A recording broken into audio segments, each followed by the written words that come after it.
من على قمة أولويات العالم فيما يتعلق بموارد ثلاث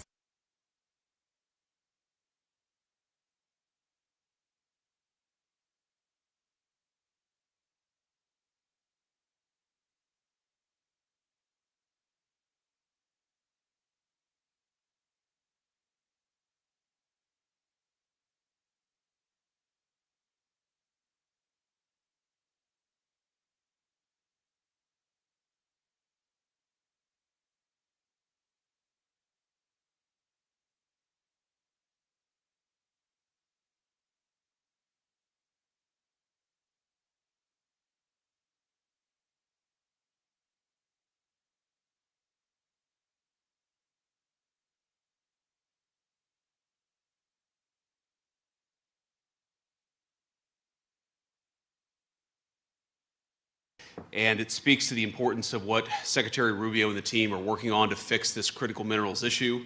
And I just wanted to let you know that we're honored by your presence and certainly grateful for you coming to Washington for this very important conversation. I know there are a lot of very important discussions to be had over the rest of the day, and so I want to be relatively brief. First, let me say thanks to our incredible Secretary of State for putting this group together. Marco's doing an incredible job. And when he asked me to come and speak today, I said, man, this is your building. Why don't you come and give a speech? And he said, well, because I've got 5 jobs and you've only got 1. And so I figured I might as well do Marco a solid since he's also the archivist and the official White House florist and has a number of other jobs in addition to Secretary of State. So I'd kick us off and then he's going to take the reins from here.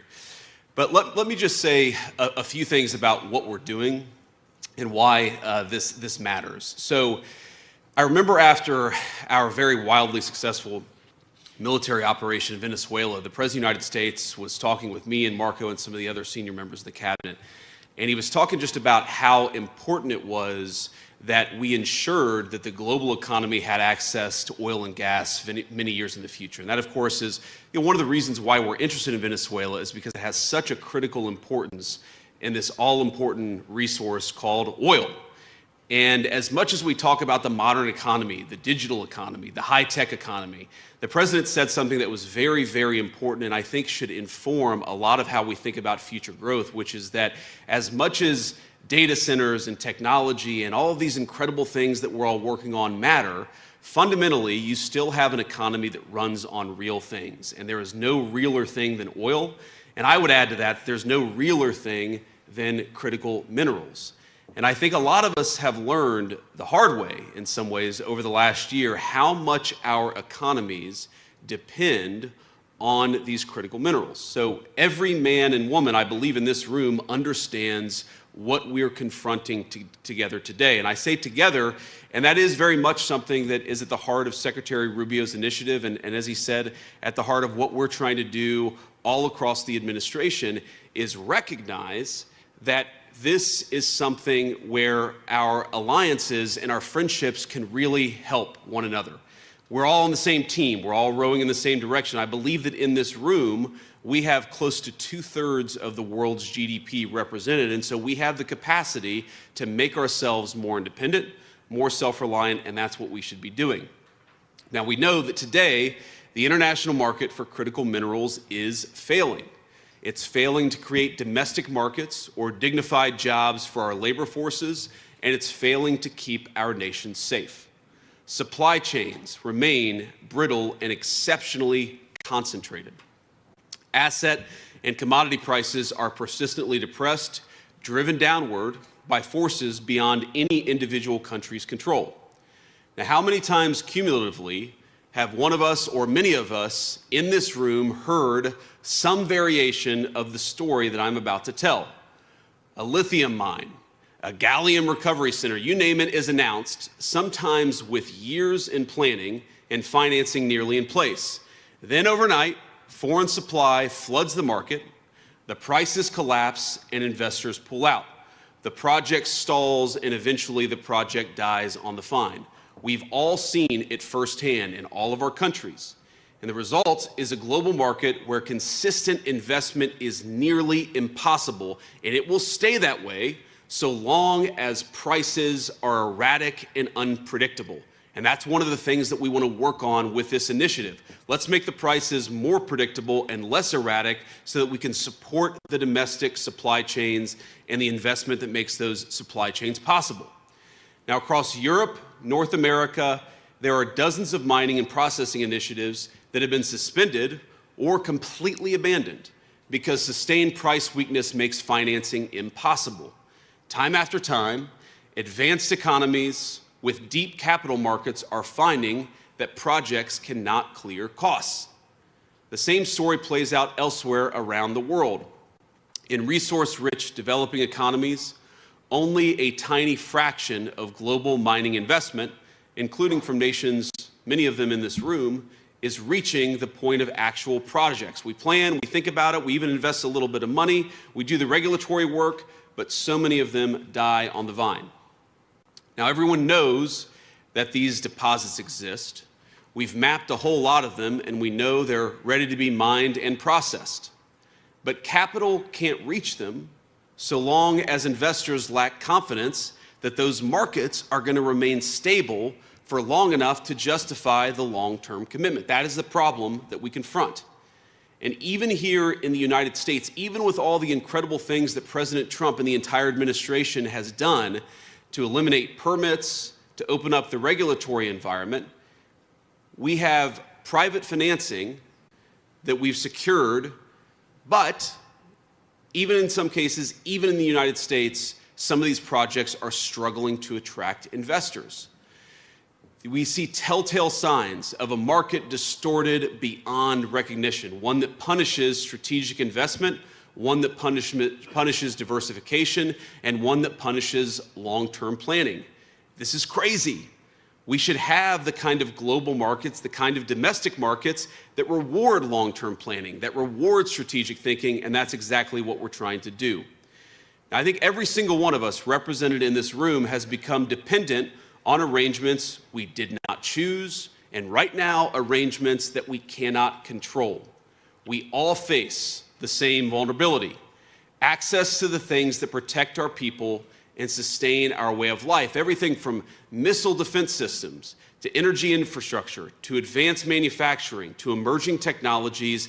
The fundamental supply chains that support these industries sometimes can vanish in the blink of an eye without any control or influence from many of the countries in this room.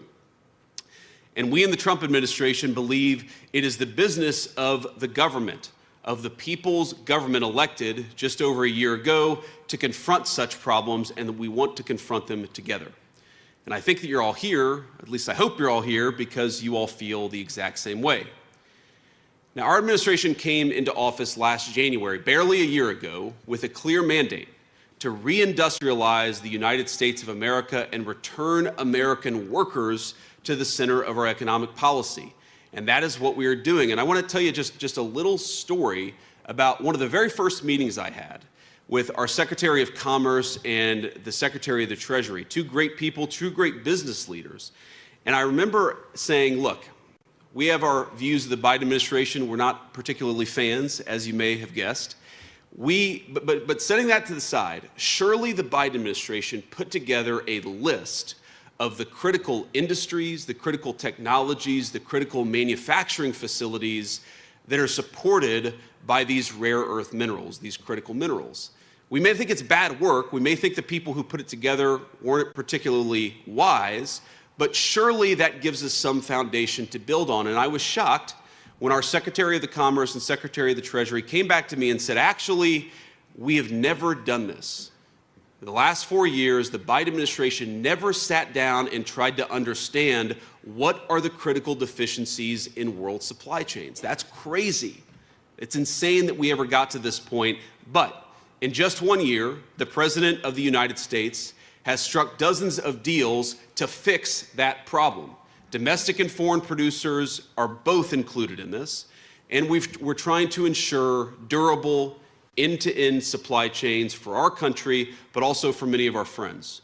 We've mobilized public financing tools at an unprecedented scale, providing up to $100 billion in lending authority for critical minerals to the Office of Strategic Capital. Marco's now a venture capitalist too. He's got many jobs. We've overturned old orthodoxies and taken direct stakes in high-value mining and processing companies. The United States had not built a primary smelter in this country since 1980, before I was born, 4 years before I was born. In the last month alone, we have announced 2, one of which is already fully funded. And on Monday, the Trump administration announced Project Vault, America's first ever domestic critical minerals stockpile. With these moves, we intend to build an ironclad network of new industrial supply chains to span the entire nation.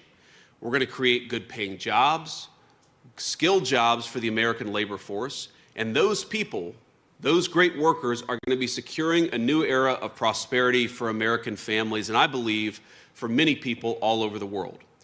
But we seek to make sure our friends and our allies are part of this and that you all are covered as well.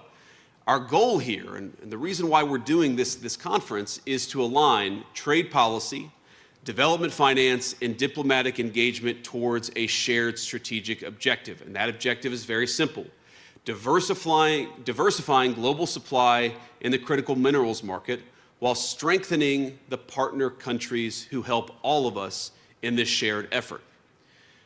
Over the past year, our administration has signed agreements, we have launched many joint initiatives, and we have committed extensive resources with many of you in this room, with many governments, and our work extends across disparate regions and all stages of the value chain.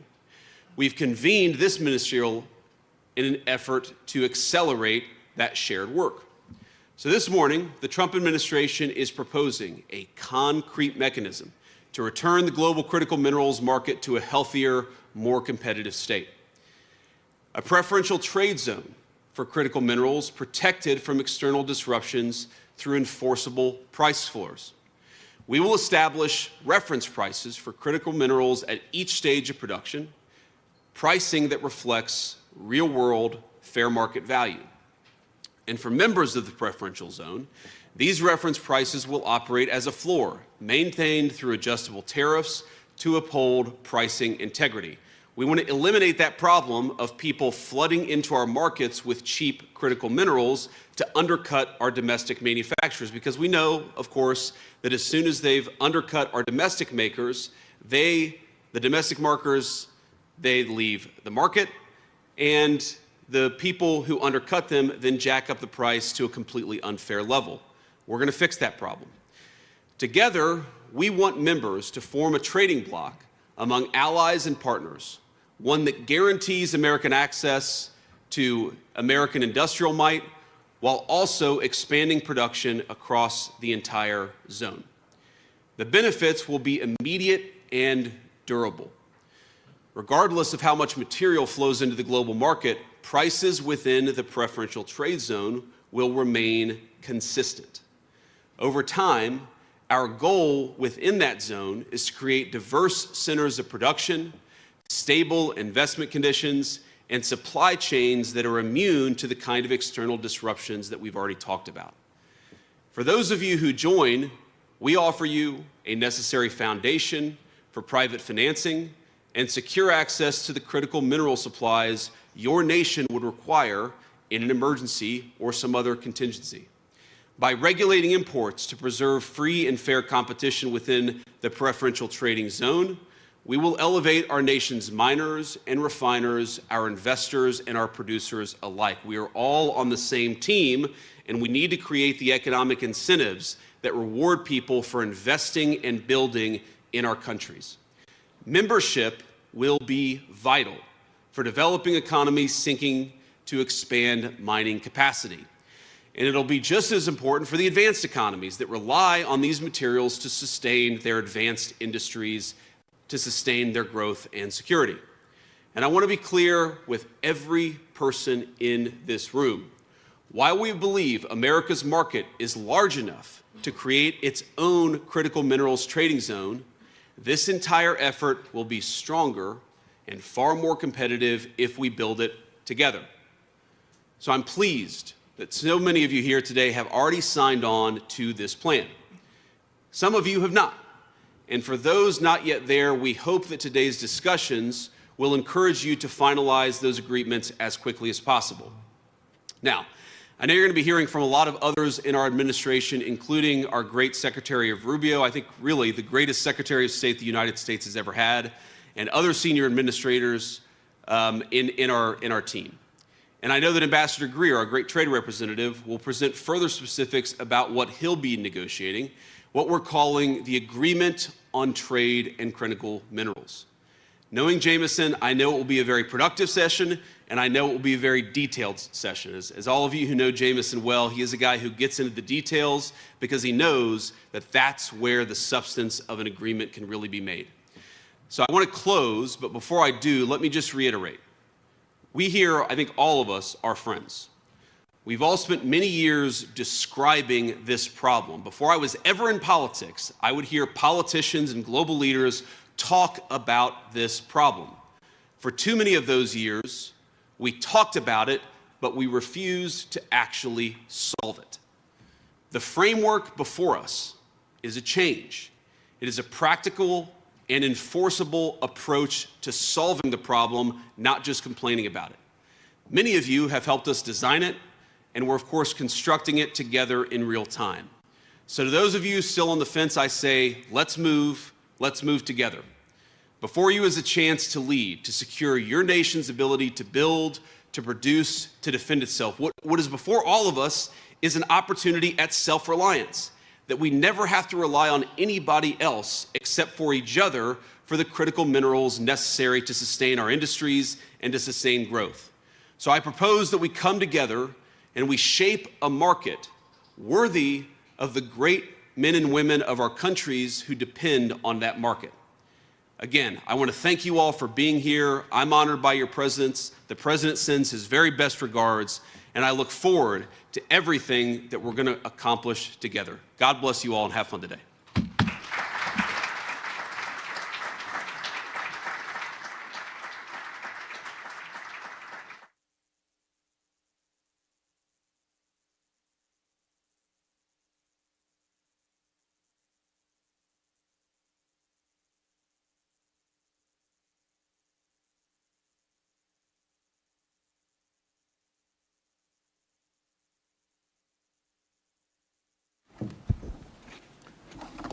Thank you, Mr. Vice President. As you saw, I have to put my own sign here, too, so it's another job I have. I'm in charge of the signage.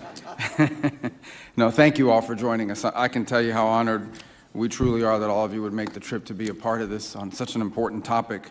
And I want to thank the Vice President for coming this morning. I thought it was important you hear from him because it's a priority for this administration at the highest order, as it is, I know, a priority for many of our partners. And our hope is to use both this forum and our position here today to serve as a convener on what really is an international problem, an international situation or an international issue that needs multilateral international solutions. I don't need to explain to anybody here that critical minerals are vital to the devices that we use every single day. They power our infrastructure, our industry, and our national defense, which is something that's not talked about enough, but it's a key part of that. And so our goal is to have a global market that's secure, a global supply that's enduring and is available to everyone, every nation, at an affordable price. That's a top priority for this administration. I want to talk briefly about our politics here domestically, or our policies here domestically, primarily to serve as an example or a reminder of what a priority we give this topic. President Trump, from day one in office, has made clear that economic security is national security. So we, for example, following in March, he issued an executive order to accelerate permitting reform, to increase domestic mining, and to build reliable supply chains, both at home and abroad. And we feel like all of you, our friends and our partners, stand to benefit from the secure supply chains that we want to be a big part of building. In October alone, the United States secured over $10 billion in critical mineral agreements across 5 countries. Our friends and partners stand to, in December, for example, we convened stakeholders from around the world at the Pax Silica Summit.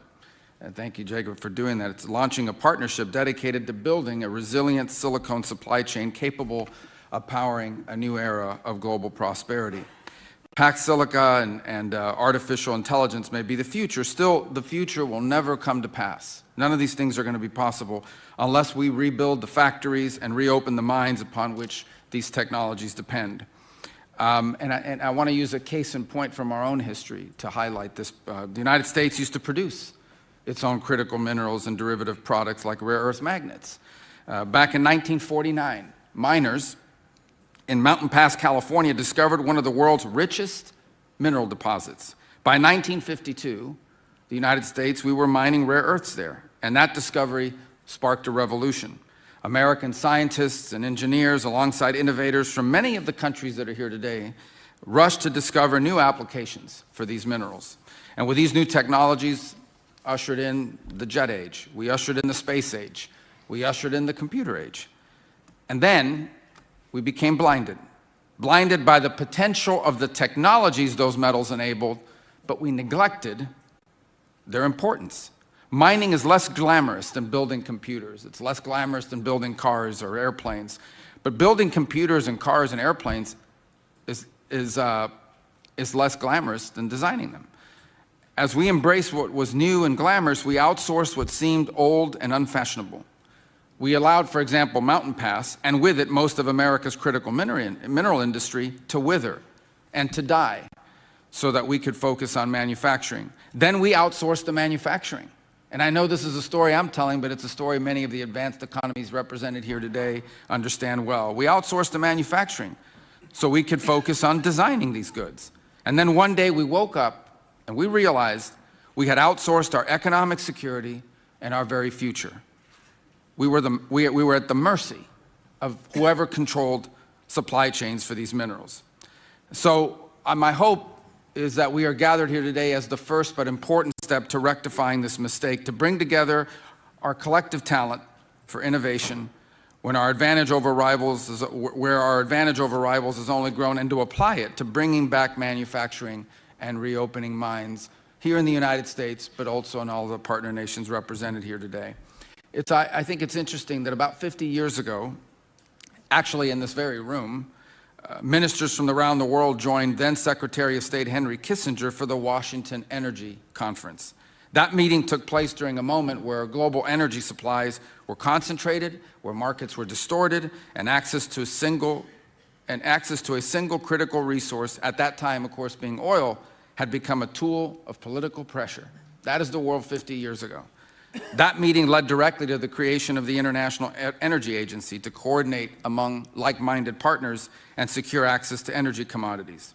And so today, we return 50 years later in the hopes of advancing a bilateral critical minerals framework agreement to the same end on that front. These frameworks are designed to create alternative sources of supply and to protect every single stage of production, from mining to refining and processing to manufacturing. All of these things, protecting them from non-market disruption.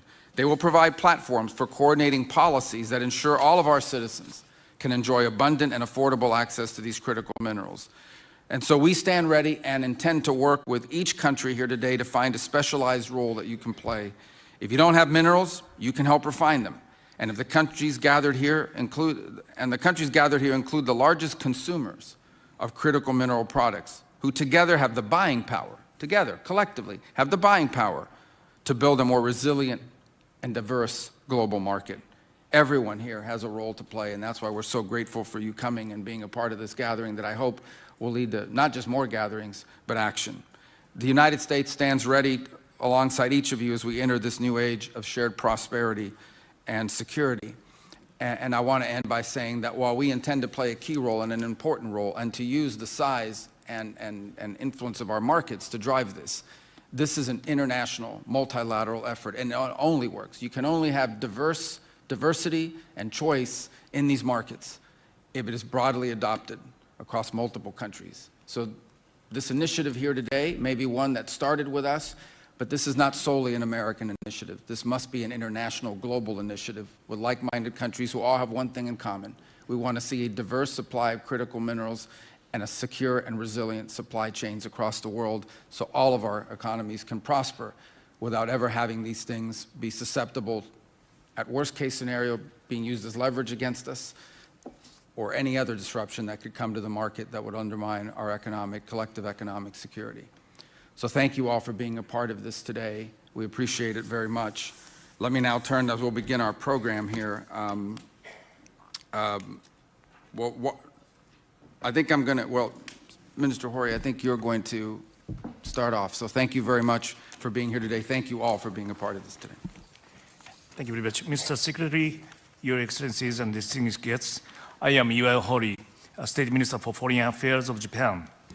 It is my great honor to address you on behalf of the government of Japan regarding one of the most pressing and crucial issues we collectively face today, critical mineral supply chains.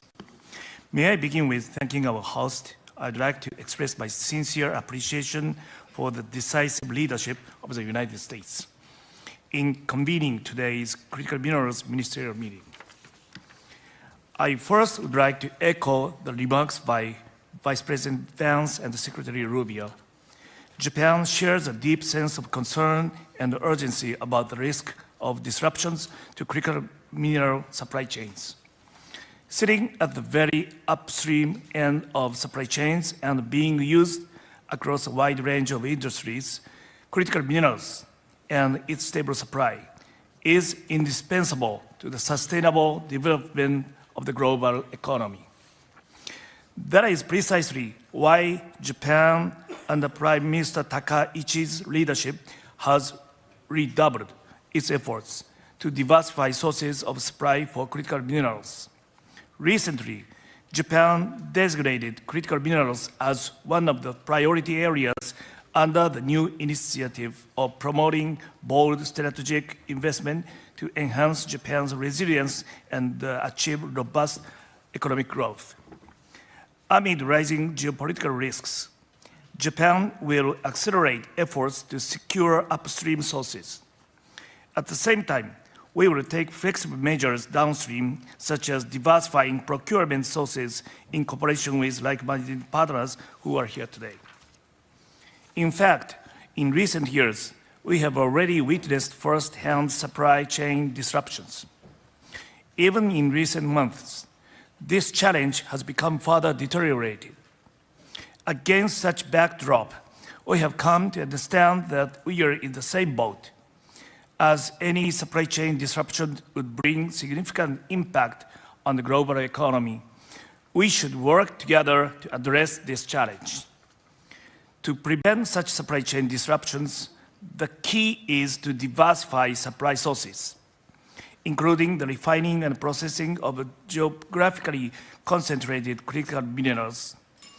To do so, it requires a collective action. We must seize this opportunity to advance cooperation among like-minded countries, partners like us. With that in mind, I'm looking forward to the launch of FORGE, the Forum on Resource Geostrategic Engagement.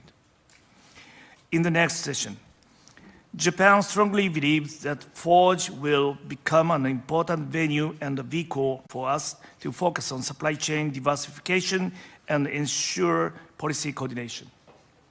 Japan stands ready to actively contribute to discussions to further deepen collaboration with partners and to ensure the effective implementation of this initiative.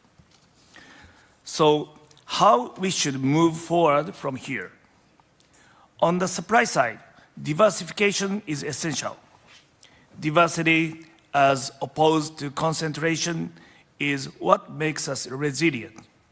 This has to be one of our major guiding principles. In this context, I'd like to take a moment to briefly talk about Japan's efforts to date. Japan has been pursuing various projects in cooperation with the United States as well as with stakeholders across the globe in this regard. Diversification of supply sources and enhancement of supply chain resilience has been Japan's top priority for many years, and we have taken policy measures accordingly. Back in 2022, Japan enacted the first ever Economic Security Promotion Act and created new programs with a focus on critical minerals. Just as importantly, Japan has been implementing public-private support measures, including expanding JOGMEC's investment framework, increasing allowable investment ratios, and allocating a total budget of $3.5 billion US. Around this table, there are many partners with enormous potential for the production and refining of rare earth elements as well as other significant critical mineral sources. Angola, Argentina, Australia, Bolivia, Brazil, Canada, the Democratic Republic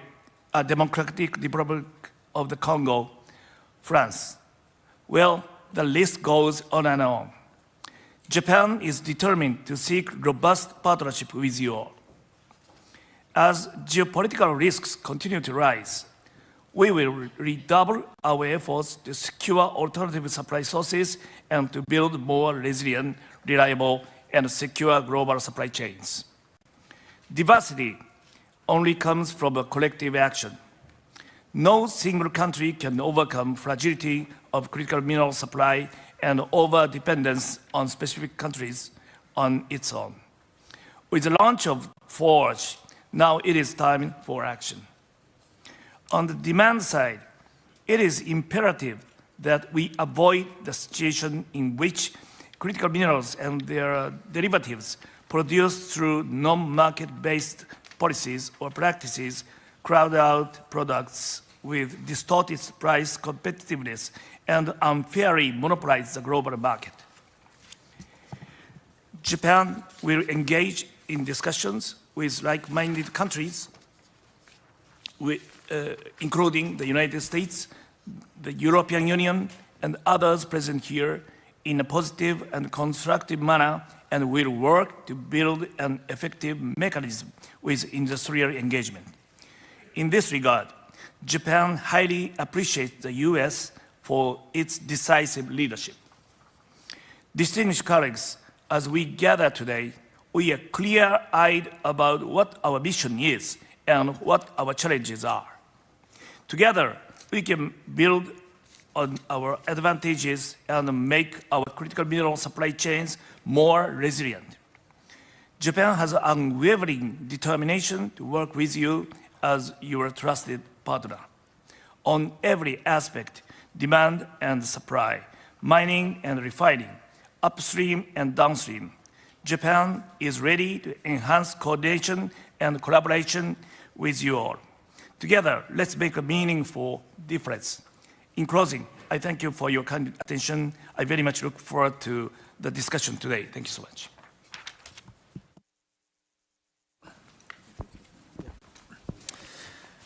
Thank you, Minister Hori. It's a privilege to introduce David Copley, Special Assistant to the President and Senior Director for Global Supply Chains at the National Security Council. We're currently serving in the most historic administration in over a century, one that recognizes that a supply chain responsive to national security realities is a prerequisite to long-term economic growth. The decisions we make today about who we partner with are multi-decade decisions. We believe our partners will capture economic growth and value at all layers of the supply chain stack.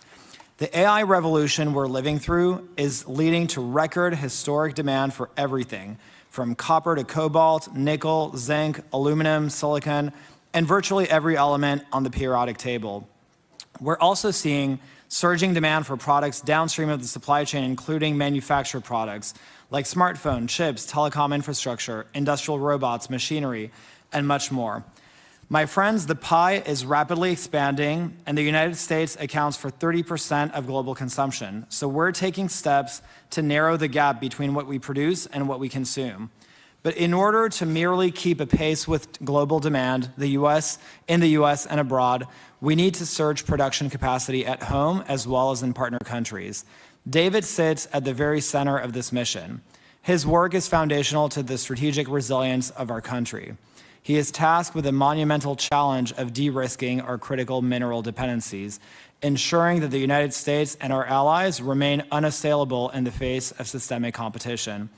David brings a level of rigor and foresight that is essential for our department's mission and for the country at large. Please join me in welcoming David Copley. Thank you, Jacob. Thank you, Jacob, for that. And thank you all for being here today. Thank you to the Vice President for his remarks and for his leadership. Thank you, Secretary Rubio, for hosting. And thank you to President Trump for his visionary and forward-leaning leadership on the critical minerals issue. The President understands the need to secure the foundational elements of the modern economy, and he has prioritized this issue as a matter of national security and economic prosperity. I'm going to speak with you all today to provide an overview about what we're doing in the United States to fix the critical minerals problem. We know this is an issue that will require a global solution and teamwork. Of the 57 minerals on our critical minerals list, over a dozen aren't even mined in the United States. So this is truly a global challenge. In the United States, for a number of decades, we've neglected our mining sector and frankly been happy to outsource mining activities to others around the world. We've had some of the worst mine development timelines in the world in the United States. 29 years to build an average mine because our permitting framework and our litigation framework have been so onerous.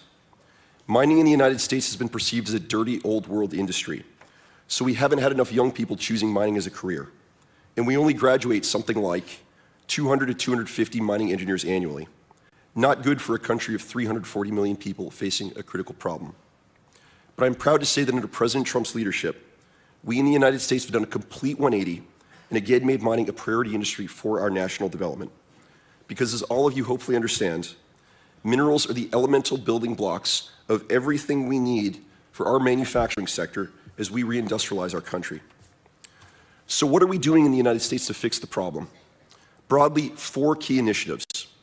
We're investing in mining projects, we're stockpiling minerals, we're going to protect our mining companies, and we're rebuilding our mining ecosystem. To start, we're investing heavily in mining-specific projects, like recent deals with MP Materials, Lithium Americas, Korea Zinc, Ma'aden, and many, many others. I believe over the next few years, the United States government, between debt and equity, will deploy hundreds of billions of capital into the mining sector to get projects going. We are quite frankly doing things the American government has never done before, like equity investing, so we can get deals to pencil quickly and move forward. We've created public-private minerals investment funds, like our Critical Minerals Consortium with Orion Resources and another partnership with TechMet. Investment is an area of great potential for collaboration with your governments as we look to jointly develop mining projects with partners around the world. Second, we've begun stockpiling minerals. President Trump and Vice President Vance convinced Congress to give us $2 billion over the summer to stockpile minerals in our national defense stockpile. That's the largest investment we've made in our defense stockpile since the Cold War ended. And just 2 days ago, the President announced Project Vault, the creation of a national strategic critical minerals reserve, a $12 billion vehicle under our Export-Import Bank.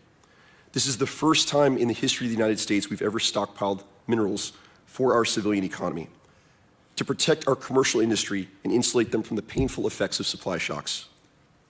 Third, we're going to protect our mining companies.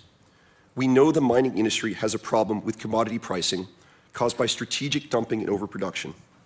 Returns in the mining sector, quite frankly, have not been good enough over the last 30 years, at least partially due to this problem. This is a key part of what we want to talk to you all about today. The current state of affairs in which commodity prices are kept low for geostrategic reasons through overproduction is damaging to minerals producing nations by reducing the value of your assets and your tax receipts. And it's equally damaging to consuming nations by harming your national and economic security. The current system doesn't make sense for any of us, but with coordinated global action, as described by the Vice President, we can fix this problem in a way that will be better for both producers and consumers of minerals. And lastly, we are fixing our mining ecosystem in the United States. I mentioned earlier in my remarks that S&P reported 29-year timelines to develop an average mine in the United States. This is completely unacceptable to President Trump and Vice President Vance, and will not continue under their watch. Our leadership have made mining a priority sector for our country again. We have a federal permitting priority list that has practically never been used for mining projects before. It's like concierge service for federal permitting. In just the last few months, we've added more than 50 projects to this list. We have torn apart and rewritten our federal regulations, and we can now get full environmental impact statements done, the most burdensome part of our permitting process, in less than a month. Our goal is that the United States again becomes a very attractive place for the mining sector because we intend to mine here and we intend to process minerals here as well. So 4 key initiatives. We're investing, we're stockpiling, we're going to protect our mining companies, and we're fixing our mining ecosystem because this industry is so important to our national development, as I know it is to your countries as well. But most importantly, under President Trump's leadership, we are no longer standing around admiring the problem. We're not spending our time writing 200-page book reports about how important critical minerals are. We have a plan, and we're focused on project execution, getting deals done, getting companies their permits, stockpiling minerals, and hopefully moving forward with all of you, our international partners, to protect our mining companies and to rebuild global mining in a fair and balanced way. So we very much appreciate your time and the distances you traveled to be with us here in Washington. We look forward to the discussion, and most importantly, we look forward to working with all of you to make the global mining industry great again. Thank you.